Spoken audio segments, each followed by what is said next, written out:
Hello friends, hope you are fine. This is astrologer A. Saroj. Do subscribe the channel and hit the bell icon in order to receive the notifications for the upcoming videos, and do share the videos as much as possible so that it reaches the knowledge seeking people on Vedic astrology. One of the most important results of Ketu in the first house. Most people are interested in knowing the impact of Ketu in first house. Ketu placed in first house or in the lagna, and this is quite challenging for most of the natives. Before proceeding and explaining and talking about the results of Ketu in the first house, we have to see the nature of Ketu. And Ketu, uh, Rahu and Ketu are malefic planets for all the ascendants. All the ascendants. So when a planet is malefic, it won't give any benefic results, isn't it? This is a logic. It's not that it's placed in the lagna and it will give benefic results. No, when the planet's malefic, it will never give benefic results. This is the first point. The another point is that the impact of Ketu placed in the first house, that varies from chart to chart depending on the nature of the chart. Every chart has its relative strengths and relative weaknesses, and in order to gauge the particular strengths, there are principles, there are experiences of an astrologer, and there are analysis of an astrologer that need to be taken into consideration while dealing with things like that. Now Ketu, in case of Libra ascendant chart, Ketu placed in first house, it will be malefic always, and it will not give positive results, the native. Now it will depend how is the strength of other planets as well, and what is the nature of the chart. And if Ketu is afflicted by a malefic planet, its impact increases, its malefic impact increases. And Ketu placed in the 6th house, 8th house, and 12th house becomes more malefic. It creates more problems to the native.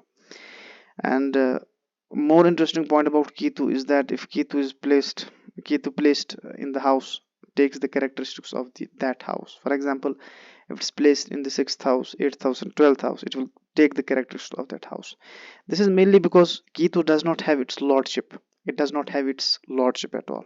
It does not have a specific sign like Libra, for example. Venus has Libra. Ketu does not have any specific sign amongst the 12 zodiac signs. Ketu does not have any lordship of any sign. So it's lordless. It's a lordless star. It's a lordless, planet. Since its impact in Vedic astrology is quite important, its impact is quite substantial, and it's taken into consideration when analyzing most of the charts.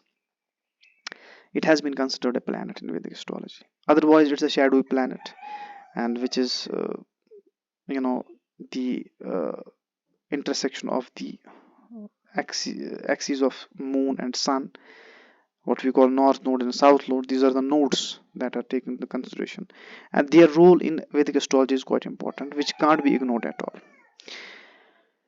Now, this was a general overview about Ketu, that it's malefic planet, and I recommend not to wear cat's eye at all.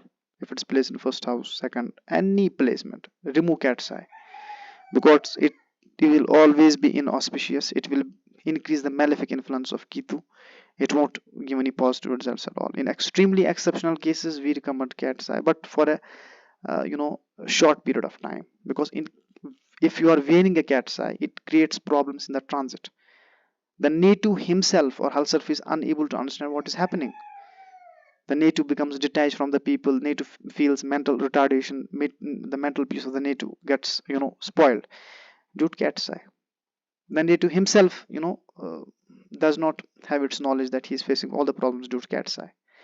Now, what are the different impacts and what are the different influences of Ketu? As I have mentioned, Ketu is a malefic planet. It will never give benefic results, never ever. It's my recommendation, it's my request to all the natives who have used cat's eye, do remove cat's eye, because it's quite important for you. Now, the impact of Ketu is discussed in two ways, in two categories. One is long-lived impact of Ketu. Second is the short-lived impact of Ketu.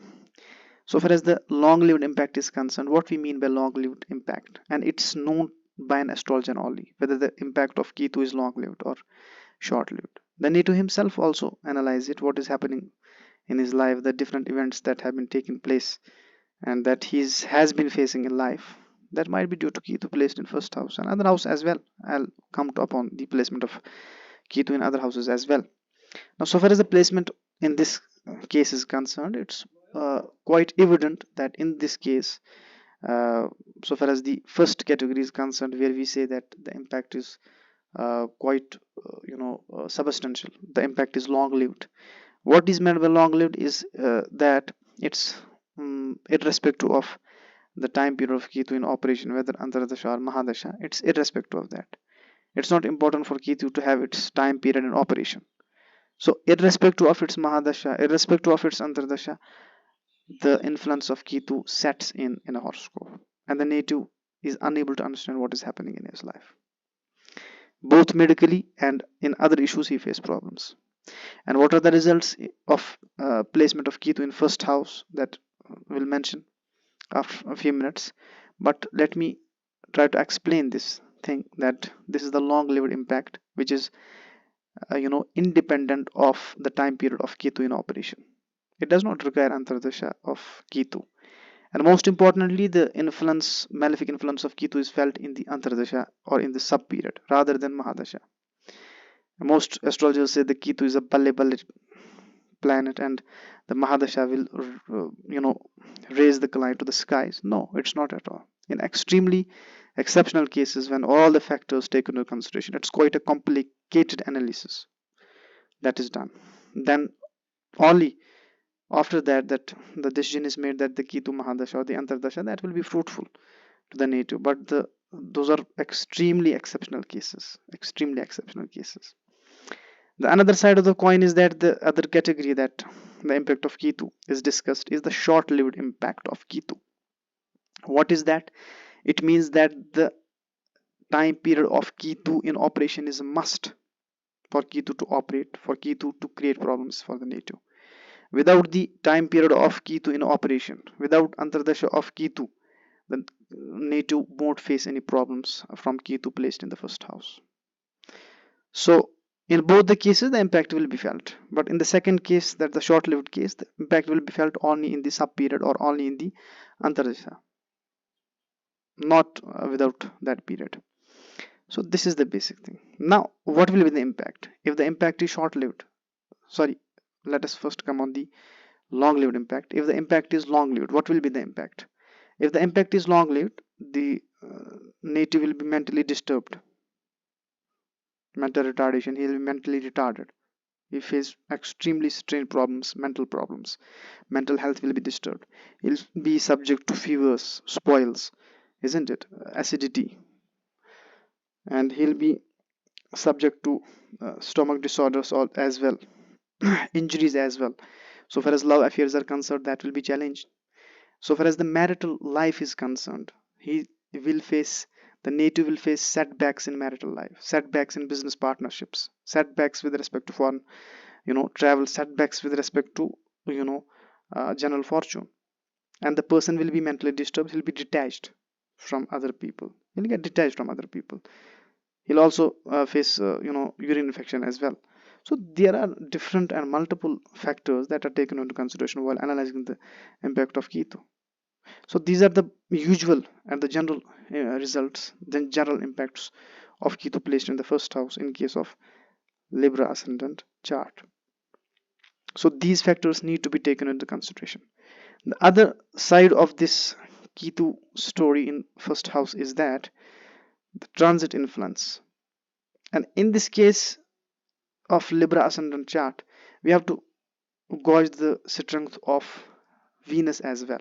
If Venus is strong, because Venus is the lord of Ketu in this case, if Venus is strong, the harm done by Ketu to the native, that will be lower, because that will control Ketu to some extent. That will strengthen the first house. But the other side that will strengthen Ketu, by other way, that will strengthen Ketu. But the other side is positive, that the native will get strengthened his first house, and that will be matter of peace for him. Now the other side of the story is the transit. What is the placement of Ketu in transit? What is the situation of transit Ketu? If the affliction takes place from transit to birth chart, if the affliction takes place from transit to transit, if the affliction takes place from birth chart to transit chart, what we call triple transit, and if Ketu is stationary for 2 months, for example, stationary for few days, stationary for a specific time period, in such time is in such cases Ketu becomes a deadly planet for the native in caution. And in most cases it does create problems, especially to those natives who have used and who are wearing cat's eye. So it's my humble request to remove cat's eye as soon as possible in order to get relief from the harm done to you by Ketu. And if Ketu is having a long-lived impact, you will definitely have marital problems. The marital life is in threat. It's not a stable marital life. There are cause and disturbance in marital life, in business partnerships, and other things as well. This is all about the video. Thank you.